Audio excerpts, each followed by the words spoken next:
హైదరాబాద్లో ఒక press meet పెడతారు, నలుగురు కలిసి రాజ్యాధికారం ఒక వేదిక.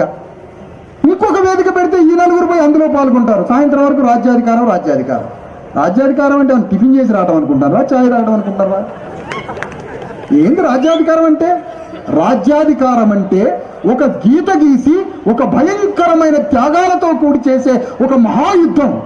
ఆ యుద్ధంలో ఒక శత్రువు మధ్య నువ్వు గీత గీయాలంటే నీ లక్షల కోట్ల మంది నీ ప్రజల శరీరాలు ఒక్కడు కూడా గీత దాటి అవతలకు పోకూడదు. బీసీలకు జరుగుతున్న అన్యాయం చెప్పిన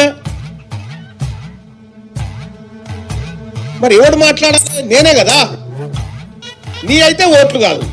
నువ్వు నేను పక్కకున్నానని నమ్మవు, నేను నిన్నమ్మా.